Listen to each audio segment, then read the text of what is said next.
인생의 목적이 무엇입니까? 우리는 무엇을 위해 살아야 합니까? 라고 질문한다면 하나님의 영광을 위해 살아야 한다라고 여러분들은 답하실 것입니다. 하나님의 영광을 위해 사는 것은 어떤 의미이며 하나님의 영광은 무엇입니까? 영광이라는 단어, 히브리 언어로 카보드, 헬라어로 도사라는 단어는 무게, 웨이트라는 뜻이 있습니다. 곧 하나님의 영광이라는 뜻은 하나님의 무게라는 뜻입니다. 그 의미는 external manifestation of his being, 하나님의 존재가 밖으로 표현되는 것, 드러나는 것, 나타나는 것이 영광이라고 표현합니다. 하나님께서 이스라엘 백성을 출애굽하신 다음에 시내산에서 그들을 대면하실 때에 영광 가운데 임하신 하나님, 빽빽한 구름과 우레와 내성과 큰 나팔소리 임한 그 장면이 바로 영광, 임재라고 하는 것으로 표현되고 있습니다. 하나님의 영광은 그의 임재이며 하나님의 임재는 그의 영광입니다. 따라서 우리는 하나님의 영광을 위해 살기를 소원합니다. 하나님의 능력, 하나님의 임재가 우리의 삶을 통해서 나타나기를 간절히 소원합니다. 그렇다면 하나님의 영광이 우리의 삶 가운데 어떻게 나타날 수 있을까요? 첫째, 예수 그리스도를 믿는 것이 하나님의 영광이 나타나게 됩니다. 요한복음 1장 14절에 보면 말씀이 육신이 되어 우리 가운데 거하심에 우리가 그 영광을 보니 아버지의 독생자의 영광이요 은혜와 진리가 충만하더라.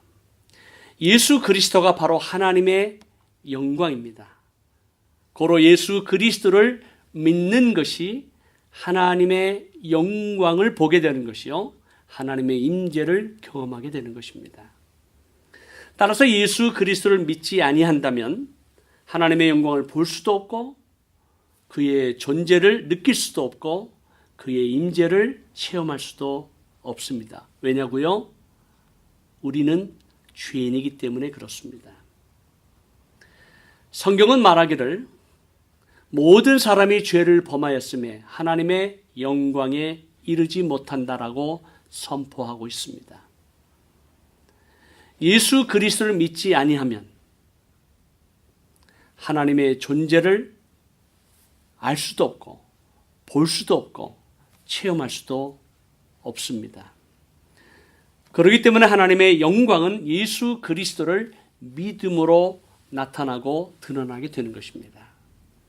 둘째로 고난에 참여함으로 하나님의 영광이 나타납니다. 하나님의 영광의 사건이 분명하게 나타난 것은 예수 그리스도께서 십자가에서 죽으셨으나 부활하신 영광의 사건입니다. 죄와 사망 권세를 이기시고 부활하신 예수 그리스도, 바로 영광의 사건입니다. 히브리서 2장 9절에 보면 그 죽음의 고난 받으심을 인하여 영광과 존귀로 관을 쓰신 예수를 보니 이를 행하심은 하나님의 은혜라.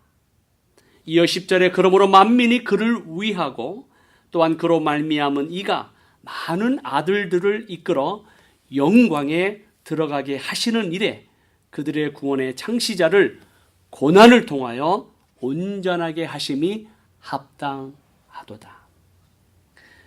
우리는 예수 그리스도의 제자들입니다. 제자들은 자기 십자가를 지고 그리스도를 따라가야 합니다. 주님은 우리를 평안한 삶으로 초청하신 것이 아니라 복음과 그의 나라를 위한 고난의 삶으로 초청하셨습니다. 왜 그럴까요? 그리스도를 위한 고난이 영광이기 때문입니다. 사도 바울은 에베소 성도들을 향하여 그러므로 너희에게 구하노니 너희를 위한 나의 여러 환난에 대하여 낙심치 말라. 이는 너희의 영광이니라. 저는 90년대 초에 청년 대학생들을 데리고 멕시코 남부에 있는 오하카 정글에 살고 있는 인디안들에게 복음을 전하기 위해서 한 달 정도 방문한 적이 있었습니다. 먹지 못하고 잘 자지 못하고 여러 곤충에 의해서 물리는 육체적인 많은 어려움이 있었지만 복음을 전했던 그때가 참 행복했던 순간이었습니다.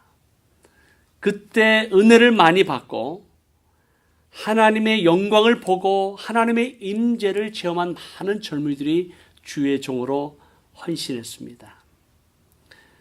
92년도에 선교사로 파송을 받고 1년 선교 훈련 이후에 94년부터 2002년까지 러시아 칼미키아 공화국에서 복음을 전하며 교회를 개척하는 사역을 하는 중에 여러 인간적인 외로움도 있었고 자녀와 헤어지는 아픔도 강도의 위험도 또 미국의 스파이다 이단이다라는 언론의 공격과 협박 또 추운 겨울 복음을 전하기 위해서 마을을 방문하는 중에 차가 고장이 나서 밤새도록 그 추운 겨울을 지냈던 때가 여러 번 있었고 또 모스크바 가는 중에 저희 가족이 탄 밴이 뒤집어지는 큰 사고를 당하고 그 이후에 저희 가족은 러시아에서 추방을 받았습니다.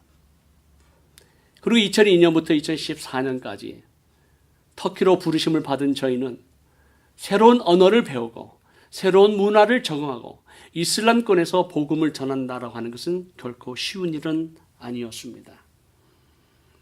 경찰의 감시와 조사, 법적 신분을 유지하기 위해서 비즈니스를 해야 되는 그러한 갈등, 터키 목회자의 배교, 직원의 배신, 동료들의 모함과 공격, 아내의 식도함으로 인해 2년 가까이 투병하는 수많은 어려움을 겪었지만 저는 그것을 고난이라고 생각해 본 적이 없습니다.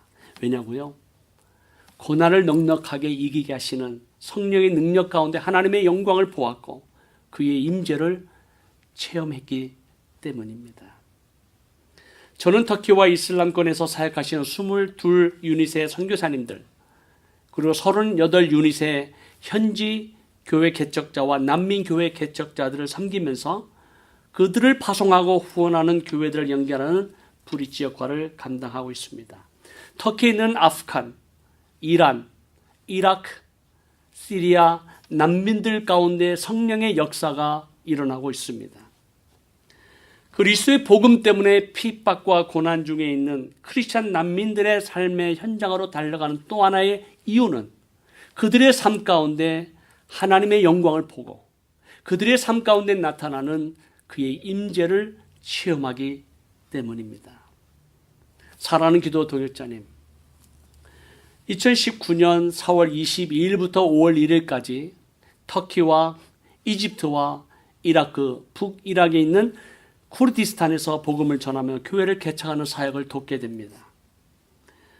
여러 교회들이 참여하게 되는데 여러분의 시간과 물질과 재능을 들여서 고난에 동참함으로 하나님의 영광과 임재를 한번 경험해 보지 아니하시겠습니까?